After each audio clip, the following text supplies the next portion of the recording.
Welcome in, everybody. We are live on SiriusXM NBA Radio and, of course, Channel 86. We are joined by Kris Pursiainen. He is a longtime national writer for Clutch Points and also an individual that covers the Knicks for Fanside, does a great job covering the Knicks organization, has been a longtime basketball writer. It's a pleasure to have you on, KP. So, KP, a little birdie told me that you got a great quote pregame from Mike Brown in terms of what he's seeing in terms of the depth of this team. We couldn't necessarily talk about the depth in the Tom Thibodeau era. Please enlighten our audience what exactly that entails.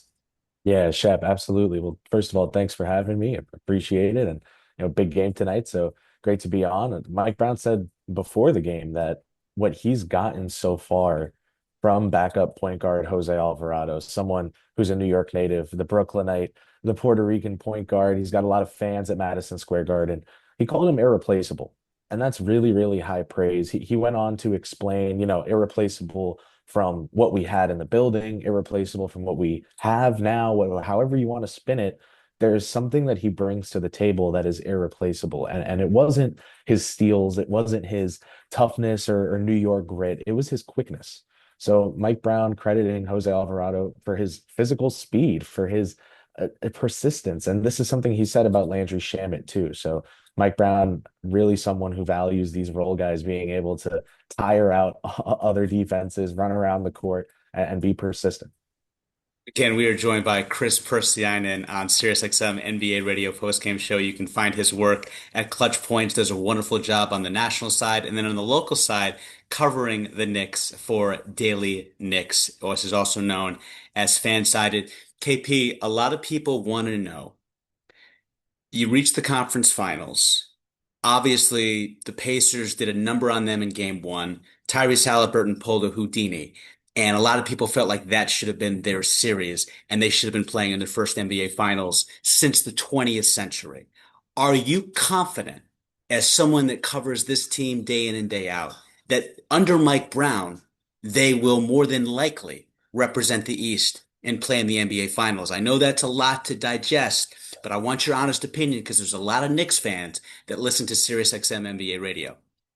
Yeah, Shep, absolutely. I mean, going into this year, the Eastern Conference was supposed to be this absolute wreck and mess of a conference that some mediocre team could just bulldoze through with no problem because no Tatum, no Hallie, no competition, right? Well, that's very, very wrong. The East, to me, has been just as good as the West this season, if not better. The Pistons, the Celtics, the Knicks, the Cavaliers, you're getting a lot of quality basketball from a lot of Eastern Conference teams. Just because the reigning champs, we know the Thunder, the best team in the league, just because they reside in the Western Conference doesn't mean every team in the West is that good. So the East is going to be a brutal battle. The teams that I think really have a chance to come out are the Knicks, the Cavaliers, and the Celtics. Whether Tatum returns or not, that Celtics group, they've got two guys with Brown and White. The Cavaliers have two guys with Harden and Mitchell. The Knicks have two guys with Brunson and Towns. Jalen Duren, big dog, but not a creator just yet. So the Pistons, I gave them one guy, and their one guy is really good. But Right. for the Knicks, it kind of paves this road where, okay, Cleveland and Boston, to me, are the teams they really need to make sure they knock off. After that, I do think they can make it to the NBA Finals, maybe even in Mike Brown's first season. But here's the thing about this Knicks core. This is not your typical 33-year-old to 36-year-old group of stars that decided to team up after a few summers of reflection and being sent home early, decided at a birthday party they were going to join forces and start playing together. No, this is a team of young 29, 30-year-old guys who are just entering or just beginning their primes. So the Knicks have a couple more seasons after this one if they don't get it done. You see some of their flaws. If they get exposed in the playoffs, it's not the end of the world. They do have 1 to 2 more seasons at least with these guys under contract. We are joined by, again, Kris Pursiainen, national NBA and WNBA reporter for Clutch Points, and of course, a site expert.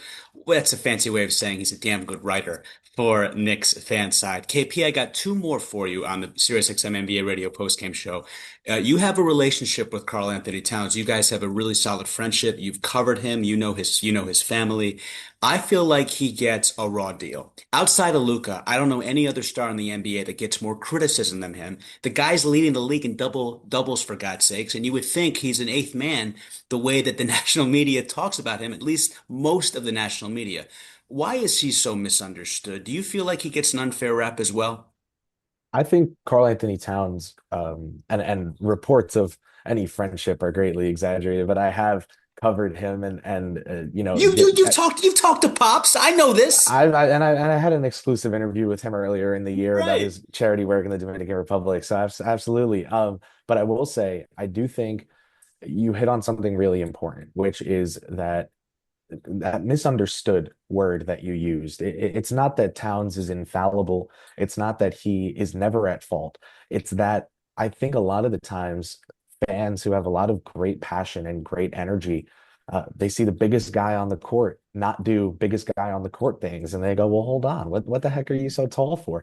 It's easy for fans to become frustrated with someone so well compensated for their efforts and who has so much stardom in such a big city. But I do think Karl Anthony Towns is, if not the most, then one of the most misunderstood players in the entire NBA. And to me, it's mostly because of what he does bring to the table, what you know he does not bring to the table, and what those results can end up being. Yes, it is true that there is low-hanging fruit. Yes, it is true that he's about to lead the league in offensive fouls for the third straight season.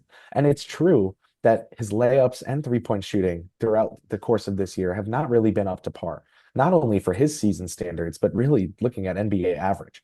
That said, he's been a good defender this year, just period. He's been solid in the paint as a rim protector, and he's been good when he's switching. So for me, defense isn't one of his three biggest problems this year. It's all correctable things, the layups, the three pointers, the offensive fouls. Now, maybe some of those things never change. Maybe he is who he is to a certain degree, but this is why I think he's so misunderstood because he is who he is.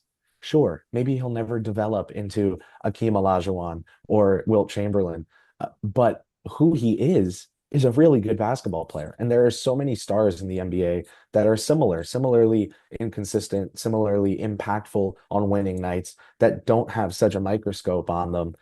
That's the nature of stardom and fame. And Karl Anthony Towns, I think, is open to that and is navigating that. But in the meantime, he's playing good basketball too, and he's helping the Knicks win. So this is all really important on the whole for New York and for Cat. Absolutely. And again, we are with the friendly acquaintance of Karl Anthony Towns, Kris Pursiainen on SiriusXM NBA Radio. KP, it's great to have you. I got one more for you. And again, you can follow Kris Pursiainen at Kris Pursiainen on Twitter and Instagram. You can find his work at Clutch Points and Daily Knicks fan site as well. Finish these two sentences for me. The Knicks have a tall order going against the reigning NBA champions, Oklahoma City Thunder, on Wednesday. They will win because they will lose because. The Knicks will win against the Oklahoma City Thunder because they are playing defense right now at such a high level that it is bringing their season total statistics up to elite levels. They're borderline top five on both ends of the court. And that defense that New York is playing, getting that buy-in from Karl Anthony Towns, from the wings that Mark Daniel shouted out pregame, OG Anunoby and Mikal Bridges, getting all that in one night in a bottle, that can thwart the reigning champs just on this Wednesday. But if the Knicks lose, the Knicks will lose against the Thunder because they don't love the fundamentals, they don't love the basics, they don't love the easy stuff. They will make tough shots. They make tough shots. They make hard passes to make. They make tough stops to get, but it will not be enough in the aggregate to take down the reigning champs, who we know are elite on both sides of the floor. So speaking of elite, both sides of the floor, that's been the biggest knock against Jalen Brunson, KP. Very quickly, your MVP, is it another Jalen right now? And you know I'm referring to that guy playing in green, or is it somebody else? Right now, Shai Gilgeous-Alexander is eligible to win the MVP award.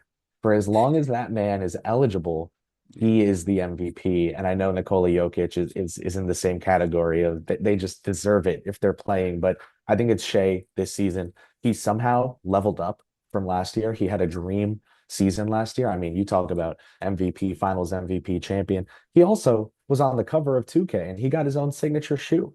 Yeah, but This they don't is know him on, but KP, they don't know him on Jeopardy. What difference does it make?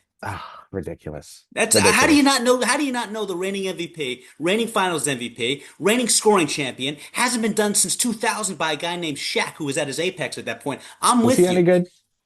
He was maybe the most dominant figure in the history of the game. And by the way, he's the only one apparently in 2026 that can call out Karl Anthony Towns to his face, and Karl Anthony Towns just says, "Yes, sir, no problem, Diesel." But yes, to your point, there's a reason why SGA is still very much in that conversation. But if you get some negative words tomorrow on social media from Pistons fans and Celtics fans, don't blame me. You said it. I did. That is the great Kris Pursiainen. You can find him on Clutch Points, a wonderful writer in terms of national NBA content, and you can also find him on Daily Knicks Fan Side. Does a wonderful job covering the New York Knickerbockers. KP, we're going to have you on again. Continued success, brother. Great job. Knocked it out of the park per usual. And you have a great rest of your week. And thank you for joining us on the SiriusXM NBA Radio Postgame Show. Jed, thanks so much. You listeners are lucky to be on this ride with you, and I'm glad you let me stay on for a stop.